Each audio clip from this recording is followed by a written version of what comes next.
Hey guys, dot number one here, and today I'm going to be doing the very first episode of a new series that I'm making called Unscripted Reviews.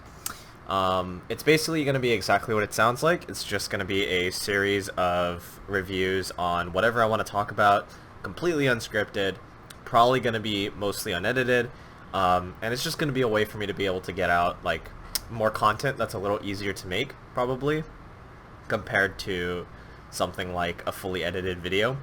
I say that, but this is like my 7th take trying to do this because last night when I was actually trying to record this and upload it, I was just way too tired. And as it turns out, it's way too hard to focus when I'm that tired.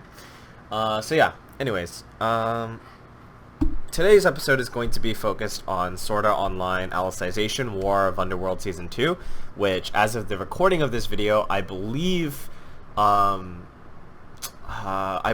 last episode came out like 2 days ago, something like that. And then I want to talk a little bit about Sword Art Online in general, or I guess I'll sort of mix these things in. Again, these videos are completely unscripted, so if I sort of go off topic, repeat myself, or I ramble, I apologize. I'm just sort of saying what's coming to mind here. And yeah, well, I mean, I hope you guys enjoy this sort of more stream of consciousness type video, which I don't really see a lot of big YouTubers doing, so yeah, I hope you can find some enjoyment in this. As always, any suggestions or improvements or anything you don't like, by all means leave it in the comments below, and I'll definitely take a look and see what I can improve for the future. One thing that I forgot to say while I was doing my intro earlier, sorry for the brief cut-in, is that this review is, or sort of this series of reviews is going to be slightly spoilered, but mostly spoiler-free. I'm going to be trying to talk as much as possible in very general terms so that I'm not spoiling too much, and even the things that I do spoil a little bit, I will obviously say, like, sort of like, heads up, I'm going to spoil this before I mention it, and you can just skip ahead by like 30 seconds or a minute, and usually I'll be done talking about it by then. Even when I do spoil something, it's probably going to be more general than like explicitly saying what it is, so it should be as friendly for people to watch as possible while still talking about this sort of thing. Alright, yeah, that's it. Back to the review. I don't know how long these videos are going to be, but we'll see how it turns out. So anyways, Sword Art Online Alicization War of Underworld Season 2, it basically takes everything established in War of Underworld and like throws it out the window.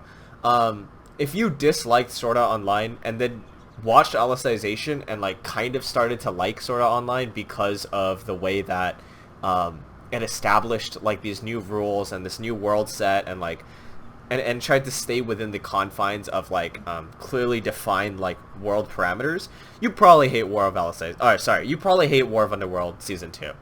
War of Underworld Season 1 kind of still followed the parameters of Alicization, but once you get to Season 2, you just sort of see a bunch of fuckery happening for the sake of hype, and everything kind of goes down. Now, did that make me dislike War of Underworld Season 2? No. I've been a Sword Art Online fan since like my 9th grade in high school, or my freshman year in high school, which was like 6 or 7 years ago or something. And I've liked it ever since. Do I think Sword Art Online is a good franchise? I mean, I've watched a lot of the videos that people that dislike Sword Art Online have put out about it, and I can't help but agree with most of what those people say. Kirito, in the anime at least, is a very bland character. A lot of these characters that have very interesting arcs are sort of just turned into like washboard, like doormat characters, like completely flat characters as soon as their arc is over. There are way too many like tropes that are constantly reused, and way too many scenes that exist purely for the sake of fan service, or like not even fan service, just like in certain cases just completely uncomfortable scenes that exist for no reason. And I'll get into that in a second. But overall, as I've watched more and more anime over the years, I've come to change my enjoyment of Sword Art Online from this sort of, wow, this show is amazing, and like I wish all shows were like this, into this sort of, okay, it's just it's just my popcorn entertainment. And I think that's a very fair way of putting it. I'm stealing this term from like Giguk or whatever, but I think it's a very good term that sort of captures the nature of what Sword Art Online is at this point in time. I think that what Alicization War of Underworld Season 2 did in returning back to the sort of quote-unquote old style where Kirito just goes God mode for the sake of going God mode, you know, I mean, I'm not sure if this was because of the light novel or the direction of the adaptation or just the director of the series or everything together. Like, I think it was a very interesting decision that provides, that promotes the popcorn entertainment value but loses a lot of that, what you might expect from a quote-unquote good or like established show. It takes away from that value. I think the best way for me to describe this is like, I don't know how many of you guys will have seen Mother's Basement's videos on, or video on SAO Alicization, but he talks about how Sword Art Online, ever since Alicization forward, or at least he was talking about it in the context of the Alicization arc, but I think this extrapolates well into War of Underworld as well. But he talks about how Sword Art Online sort of, it's like, if you imagine Sword Art Online as a show that knows and understands itself as just a basic like popcorn entertainment show, it would be very good. But it tries to take itself more seriously and give itself, self-insert that level of depth that doesn't exist, and like sort of tries to play itself off as that kind of show while just being a popcorn entertainment show. And you know, I mean, that take I definitely have to agree with. And I think War of Alicization's decision to sort of take, or I guess I'm kind of all over the place. I think that Alicization did a very good job in trying to take it from being just that flat popcorn entertainment show into one that has a little more depth. Yes, you can argue that Mother's Rosario or Ordinal Scale or the original Sword Art Online arc had those layers of depth, but I have to agree with people in that those layers of depth didn't really shine through. Alicization, though, I think did a very good job in adding some semblance, like some layers of depth, in all kinds of aspects, whether it be relationships or fights or motivations, character development. I think a lot was added there. And I think that Alicization did a very good job in bringing the show from this popcorn entertainment only type of thing into a little bit more of a show that has some depth and has some, like, I guess emotional value past like the flat like I'll save this girl type of thing. And War of Underworld's decision to sort of go back to that popcorn entertainment style is definitely very interesting to me. I don't know. I really don't know how I feel about it. As a Sword Art Online fan, you know, I enjoy it. But like I said at the start of this review, it definitely is something that I think will turn away a lot of people that found some interest in Sword Art Online again because of the established rules of Alicization. Now, don't get me wrong. I know that technically, you know, quote-unquote technically, the rules of the world of Alicization were still followed in Season 2. I'm just going to give out a brief spoiler for like the next, you know, 30 seconds to a minute here, so you can skip ahead if you don't want to hear it. But it's like, in some of these fights, for example, where you see Kirito going complete God mode, it just doesn't really make sense why this is allowed to happen. Like, yes, the power of willpower strengthening who you are, you know, as the rule, is a very vague one. So technically everything that happens in War of Underworld Season 2 following that, you know, is fine. You know, that's justified. Technically it's all within the rules. But because of how vague the nature of that sort of rule set is, I can't really say that it follows the rules of Alicization. It's just not really fair to say that.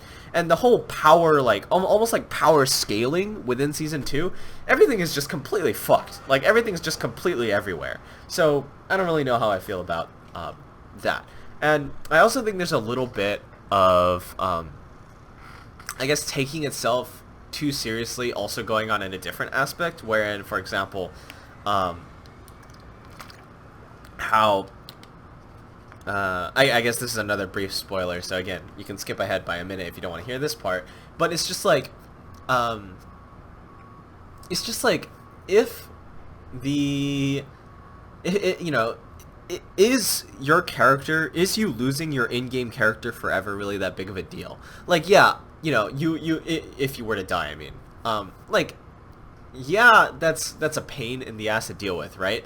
But according to, like, when Liz and all of those people gave that speech to all of the Japanese haha XD gamers, they mentioned how important this was, how much of like a huge impact this was, for those people. You know, they were literally fighting to save lives, and the opposition, or like the sort of like, I guess, oh, I wonder if that recording stopped because of that. The sort of like quote unquote pushback came as like this sort of worry that the people who came from the real world into the game would lose their characters forever. And I don't know. I just don't understand how that can be a worry. Like, the people that are worried about losing their characters forever just wouldn't join this fight. If they're in the fight, I don't know why you have to continue being worried that these people, you know, are going to lose their characters forever. Like, there's so many more important things at stake. The people of the world die forever. Literally die forever if they were to die. So, I just don't understand how the concern that, you know, the real life people are going to lose their characters forever is enough to, you know, a comparison of this sort of thing. Anyways, that's kind of my take on that. But that aside, you know, if you take all the, I guess, dramatic, or like the not dramatic, but like the sort of like aspects of Sword Art Online War of Underworld Season 2 that like try to make itself a show more than what it really should be. If you just ignore that, then you have something there that's very good, that's very hype, that's very interesting. And especially if you enjoy Sword Art Online already, and you're already like okay with letting that sort of stuff slide, then you're very, very happy with this season, I feel like. Especially the whole aspect of Yu-Gi-Oh! I feel like the entire usage of Yu-Gi-Oh! In War of Underworld Season 2 is the perfect exemplification of what I've just been talking about. I won't talk about this or in too much detail because I want to avoid more spoilers. But, you know, if you've seen this season, you know what I'm talking about. It's basically the perfect exemplification of all of this.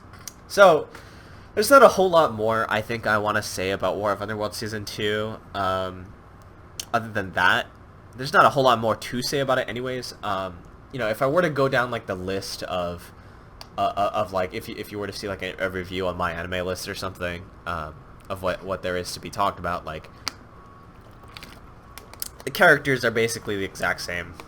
Kirito has a little more personality, I guess, which I'll talk about again in a second. But like, there's not a whole lot more than that. The sound design, as always, is fantastic. The animation was pretty good. I think the animation quality dropped a little from Alicization, but the final fight was better in comparison, so it's like whatever. You know, well, what else? Like, story is like, as I just mentioned, it's like if you're willing to consider it as just pure popcorn entertainment, you're gonna enjoy it, or if you are a SAO fan, you'll enjoy it anyways.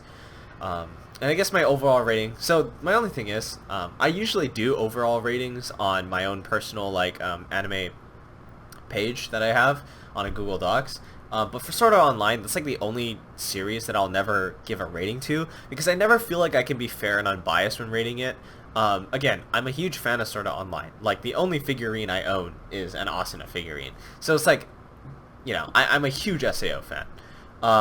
So that's why I feel like I can never give it a fair grade, because there are too many things that I just naturally look over when I watch the show that I acknowledge are bad. And so as a result, I don't really rate it. Now, if you are interested in a more objective analysis of everything that I will be putting out on Sword Art Online, then you can look forward to an upcoming video that I will upload. I'm not sure when, but, you know, in the future, which is going to talk about and cover Mother's Basement Sword Art Online Alicization analysis, and sort of try to defend Sword Art Online, and see if it's worthy of sort of being free from as much of the hate as it does garner. It's it's going to be this sort of debate there, and see what I end up agreeing with at the end. But yeah, that's for the future. If you notice me taking little breaks during this review, that's because I'm drinking some water here. But whatever. Okay, so let's move on to talk about Sword Art Online in general a little bit, and how I feel about some of the hate that it attracts. So first of all, let's just talk about the elephant in the room. There's a lot of rapey scenes in Sword Art Online, and a lot of them aren't as like justifiable as I feel Sword Art Online fans will justify it for. Some good examples of that, I think, are like the tentacle scene from ALO in the second half of season 1, or the scene with Lifa in War of Underworld season 2. Those kinds of things. Like, it's like, I can justify it as much as I want, but like, let's be real, that's just kind of shit writing, right? That's just kind of like immature writing. And Reki Kawahara has stated it himself after the controversial episode in Alicization. He stated himself that at the time he was a much more inexperienced writer, and that, you know, that was like the easiest way for him to let emotions clash, right? And that he's going to try and improve in the future. You know, good on him. That really is good on him. And I, you know, fully support him moving forward in that direction, because in my personal opinion, rape is something that I think can be a very powerful motif, but when used correctly. Like, I don't agree with the people that are like, or okay, hold on, let me be a little more careful with what I say here. I don't fully agree with people that believe that rape should not be used as a motif because it's not considerate of people that experience this in real life, or that in many instances, or that in certain instances it's used inappropriately when in a story, for example. Because I believe that there's a little more leniency that should be given towards it, because at the end of the day, right, this is a fictional telling. So if the author wants to use rape as a cheap motif in order to advance emotions or advance a certain part of the story, I think that the what's the word I'm looking for here? That the I guess like it's the author's choice to say whatever they want, or to use it however they want.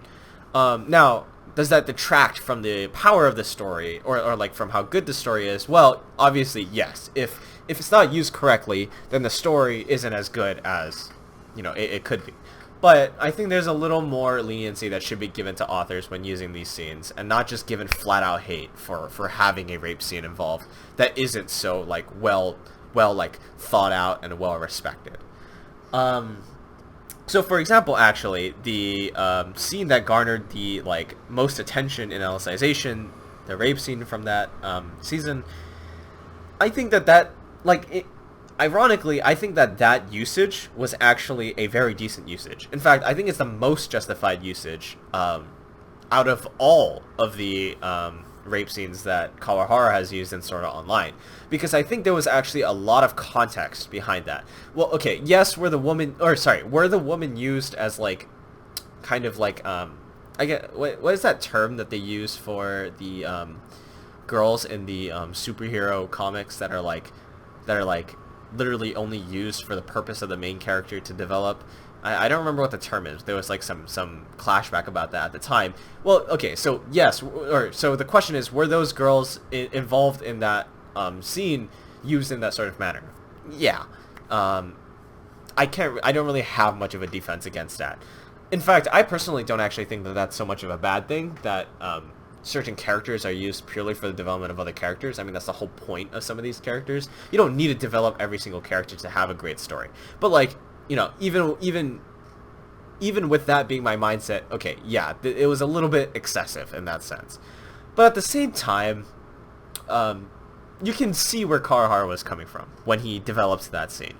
And I think that that scene should be exempted from all the hatred that SAO gets for its use of rapey scenes. Now, the other scenes I really don't have a defense for. I think that was a sign of Kawaharu's immaturity at the time, and he has expressed an interest in improving his writing skills. So, good on him.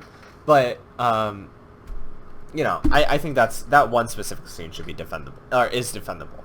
Okay, so, you know, that's the elephant in the room. That's out of the way. What else do I want to talk about? Again, I apologize for how, like, unorganized sort of this video is. It's really just like a sort of stream of consciousness of me, like, going off about what I think about certain things of SAO all over the place. But, I mean, it's unscripted, so it is what it is. What else do I want to talk about for SAO? I don't really want to talk about basic things like, the art, or the animation, or the, you know, or the, music or anything like that, just because that's all stuff that I should save for like an edited, like, heavy review. These unscripted reviews are more meant for like overarching themes that I want to talk about. Oh, actually, speaking of one of those overarching themes, I actually want to talk about Kirito and a lot of the hatred that he gets. So, you know, okay, so I just talked about the rapey scenes in SAO. Now, what about the other hatred that SAO likes to get a lot? Or, sorry, gets a lot. How bland Kirito is as a character. So, I have read the original light novel for SAO, the Uncluttered arc, as well as the first few volumes of Progressive, as well as all of the Alicization novels up until the cathedral fights, like as they're gonna start fighting people in the cathedral. I believe that the first fight in the cathedral was a part of the book before they start fighting everybody else in the cathedral, and I believe I read that. But aside from that one, where they meet Cardinal and all that stuff, I haven't read the books past that. So those are the ones I've read. And I gotta say, in those light novels, Kirito actually does have quite a bit of a personality. It's not like a great personality. It's not like, you're not getting like levels of depth in his character that you would be getting in like Clannad or like Monogatari or something like that, but you're getting depth in the character. So you see that there's something there. So I honestly think it's a problem with the adaptation, and maybe it's not even a problem with the adaptation, but it's like a problem with just the nature of a visual media that focuses on action more than like introspection, like Origairu would, that you lose a lot of this character when you translate that. Now, does that justify how bland Kirito is in the anime? No, not really. Like, I have to admit that Kirito's a pretty bland character. You see, like, pieces of depth that poke out, which actually a lot of people like to poke fun at. Like, for example, Sachi in Aincrad. I feel like a lot of people like to poke fun at how Sachi is like brought up as a motif over and over for Kirito, and like how traumatized he is, when it wasn't really developed enough for people to feel that she was actually that impactful to him. And, you know, I mean, that's a fair argument. I see where it's coming from, but at the same time, like, I don't think we should consider it in that sense. I think we should instead consider it from the sense of, okay, so they tried to implement some level of depth here in order to make this more impactful. So that's just my take on that. But anyways, one thing I really like about Alicization and War of Underworld is they sort of took those levels of depth that was sort of locked away in the light novels and never brought to life in the anime, and they sort of brought a little bit of that in. It wasn't as perfect as the light novels, or I guess I'm not calling the light novels perfect, but like it wasn't as you didn't see as much of Kirito's character in Alicization as you did in the light novels, but you saw pieces of his character coming out. You know, you saw how much, like, for example, the stuff with Yu-Gi-Oh actually affected him in the second season of War of Underworld. You saw how how he felt about, you know, all kinds of death and like deceit at the end of War of Underworld season 2, and you saw sort of how he thinks about his relationships and how he does actually have a little bit of an understanding of of the consequences of being this harem protagonist and whatnot. So in that oh, my voice cracked. So in that regard, I think we can give a little bit of credit to Alicization and War of Underworld for giving Kirito that development that he hadn't had in the past. Is there anything else? Is there anything else that I want to say? Um, oh, I guess one other thing I want to talk about is sort of Alice and her sort of place in this. Uh, I'll be talking about this more in the video that I put out later on, where I talk about SAO and see if it's worthy of being, like freed of the criticism that it gets. But the whole top-down AI thing and the way that it's continually used as a motif, I kind of don't like that very much. I do think Mother's Basement is right when he said that the whole top-down AI thing and that being a motif not making, doesn't make sense. I think that's accurate. Because it's like, what is the purpose of developing this top-down AI other than fulfilling your scientific curiosity? I mean, and they tried to play it off as fulfilling military purpose, but that doesn't make sense, because having a fully autonomous AI going rogue on you and doing, and having access to your military systems, that's exactly the opposite of what you would want. So why in the world would that even be a motif? I don't like that aspect, so I don't like how Alice is used as a motif in in War of Underworld. I do like how she's used in Alicization, because during that, in that arc, she's not focused on, and I'm just talking about this from Kirito's end, she's not used as an AI focus, but rather as somebody that needs to be saved, or that Yu-Gi-Oh wants to meet. But as soon as you get to War of Underworld and that's no longer the case, I have problems with that sort of thing. But, I mean, whatever. It's not a huge deal. Is there anything else I want to talk about? I can't really think about anything else that I want to talk about for War of Underworld or SAO in general that I'm not going to be talking about in my upcoming video for Sword Art Online. So I think I'll just end the review on that. But I want to end on a slightly positive note. So overall, I enjoyed War of Underworld Season 2, and I especially enjoyed the Alicization arc. I'm looking forward to, what's it called? I'm really looking forward to the next stuff of SAO that will be coming out. I believe nothing's been confirmed for the future of Sword Art Online other than the progressive confirmation. But the last title screen where it said Kirito will be back or something like that brings me a lot of hope. I am really looking forward to the Unital Ring arc, because I believe that's more recent to what Kawahara has mentioned that he wants to improve his writing for. So I'm very excited for that, and yeah, I'm looking forward to that. I'm also really excited for the anime adaptation of Progressive. I mentioned this earlier, but I've read the light novels for the first few light novels for Progressive. I've really liked them. I think they're fantastic. They are some of my favorite light novels. I don't know what that says about me, because I haven't read very many light novels. I've read a lot more manga, but I really like them. So we'll see how they turn out. And with the quality, or sort of the way that they're adapting the Alicization forward, I have a lot of faith. So let's see how it turns out. Yeah. All right. That's it. Thank you guys for watching, and I'll see you guys next time.